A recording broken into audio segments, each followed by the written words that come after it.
বাপটা মরে যাওয়ার পরে আমার একটা ছাদ জায়গা নেই। ভাই বেলা তো দেখেই না, বাপের ঘরে থাকতেও দিল না। কারণ একটা বাঁশ টাস কাইটে কদ্দর বানানো যায় নাই। এই বাঁশটা মনে হয় ভালো হবে না। এই আল্লাহর নাম নিয়ে কাটি। এ আজমির, বাসে আর এক কোপও দিবি না।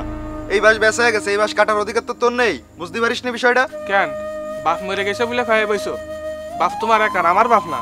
এই বাসের অধিকার তোমার থাকলে আমারও আছে। সংসার তো তুই চালাস না, সংসার তো চালাই বড় ভাই। এই বাস তো বড় ভাই বেঁচে ফেলাইছে। তুই বাপের বেটা হলে এই জায়গা দাঁড়াস, আমি বড় ভাইয়ের ডাই নিয়ে আসি। বাপের বিটা মনে হয় উনি একা, আমার বাপ না, ওনার দুই ভাইয়েরই বাপ।